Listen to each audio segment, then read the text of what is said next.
Hey, good morning. Thanks for coming back and joining us for another devotional time as we are in the latter part of James now, beginning chapter 4 this morning.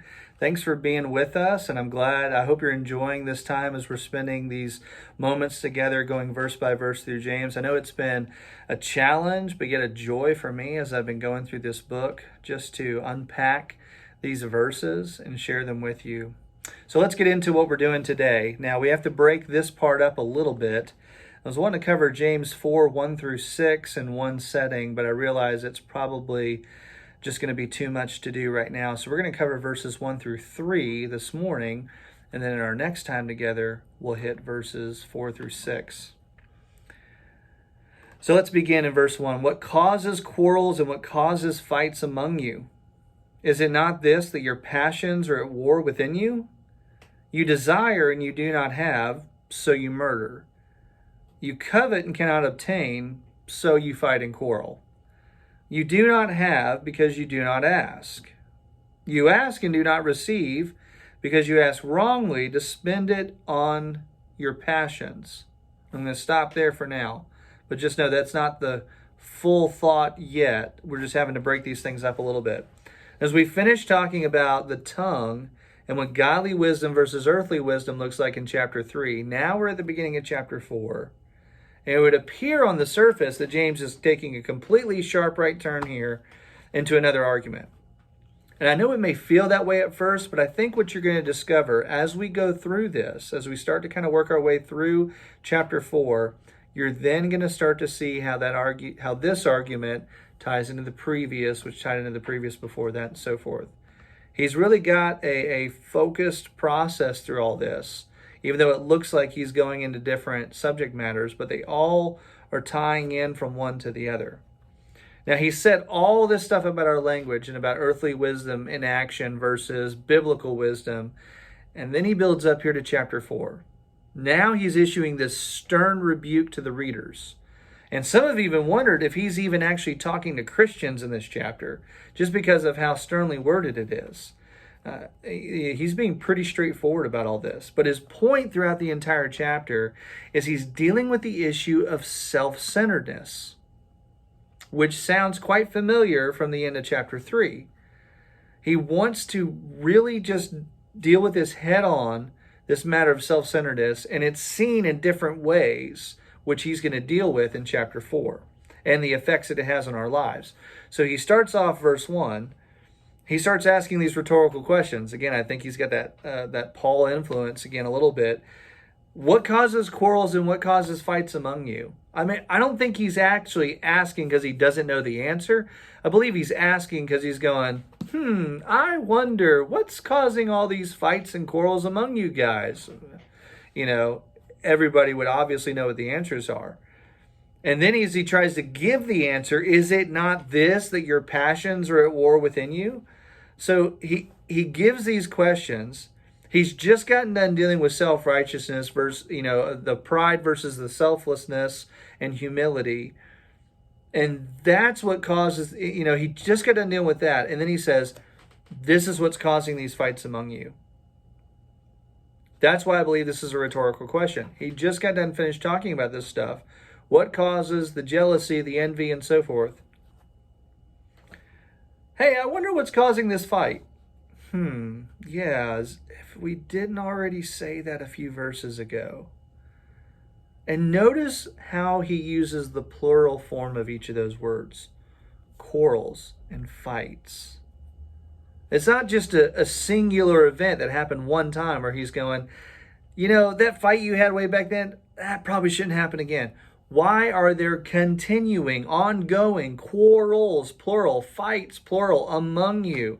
This is starting to become part of the reputation of the church here. Why is this happening? You know why this is happening, but yet I'm asking just in case. So it's not singular events, ongoing issues. And then the second rhetorical question, he gives the answer.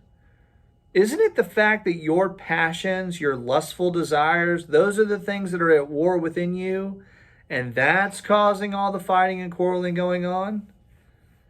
And it's funny here, in the ESV translation, it uses this word passion, which is from the same Greek word where we would get our English word hedonism, which essentially is a philosophy that is based on the chief purpose of your life is to please yourself. And so James is saying, hey guys, your lustful desires, they're waging war within you. You're letting them win, which is being manifested in the quarrels and fights that you're having. And it's just like the old saying says, you pit two dogs against each other, which one wins? And the answer is the one that you feed. They are feeding their own sinful passions and desires, and as such, it is causing all these fightings and quarrels among them in the church. Their passions are at war within themselves. It's fighting between the sin nature and our new life in Christ. That's an internal struggle, and it's also being manifested in an external struggle. So then he goes on in verse 2. He says, you desire and you do not have, so you murder. You covet and you cannot obtain, so you fight and quarrel. You do not have because you do not ask. Now, before we answer that question, look back at what he said just previously. I feel like James is really starting to get irritated here. He's being pretty direct. I think he's fairly upset with his audience as he's writing this part of the book. Because look at how he starts it off. Just being like, just really just satirical here. As like, or sarcastic rather. What is causing this? Like you don't know. Isn't it all this bad stuff? Yeah, it really is. And so here's some of the manifestations of it. You desire and you do not have. So you murder, and then you cannot obtain. You're coveting and you can't have it, so then you fight and quarrel, and you don't have because you don't ask. So you can tell he's starting to get a little fired up here. And then he really gets fired up when we get to verse 4, which we'll look at next time. So if you really don't see it, you're definitely going to see it by the time he gets to verse 6. So he's going on to explain why we don't have the things that we wish for and desire because of how they're going to be used. He's talking about, and listen, when James is saying that you murder and all this other stuff, I don't think he's literally talking about physically murdering people. Because think about it, these people are under Roman government right now. If people are actually murdering other people, the Roman government would have taken care of those guys. They would have been executed. That's a capital crime in the Roman government. And I don't believe James is talking about physical murder, but I really believe he's talking about the matters of the heart here. More likely, James is saying you're so consumed with yourself and your petty desires that you are hating others in your heart because of it. What good is that going to do you? You murder them in your heart, as Christ pointed out in the Sermon on the Mount. You hate your brother, you might as well have murdered them. You lust after someone, you might as well have committed adultery with them. Because he's talking about the issues of the heart. Because everybody was so focused on externals back then. If it doesn't happen on the external, then it's not a sin, right? No. It's a heart matter. Christ dealt with the heart. We heard all about that in the Sermon on the Mount series. You covet other people's stuff, and you don't get them, and you can't have them, so what's your option?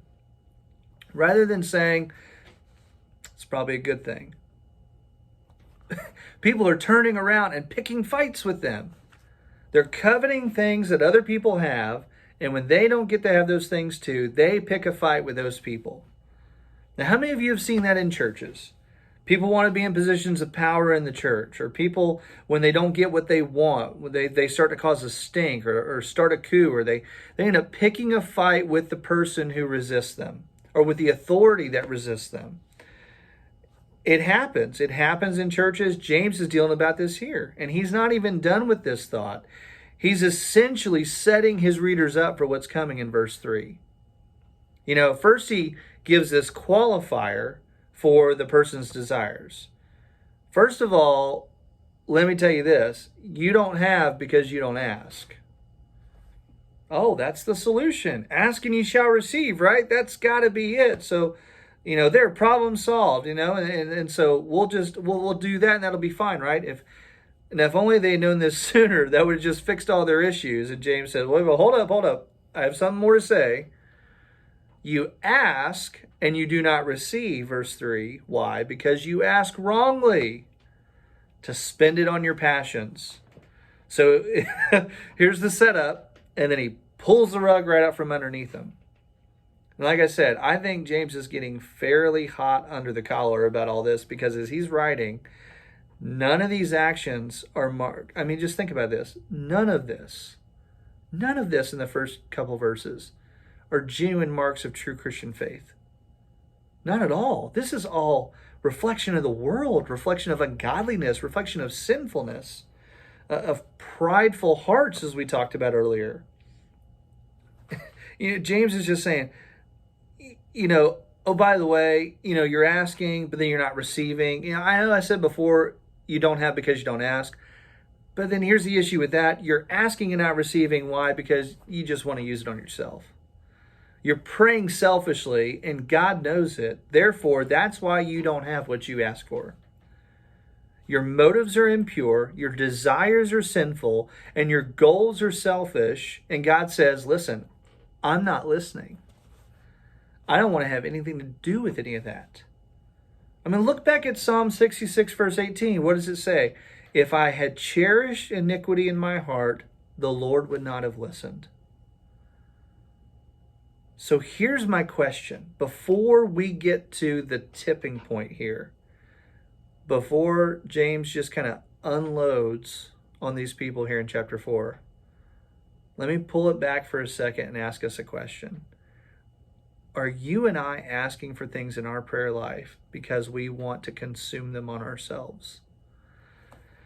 How often are our prayers laced with this earnest desire to see God actually glorified? Whether we're praying for our health, our finances, the salvation of the lost, our culture, the current situation, the climate of our world. And I don't mean that literally. I mean, the way things are going morally and socially and otherwise.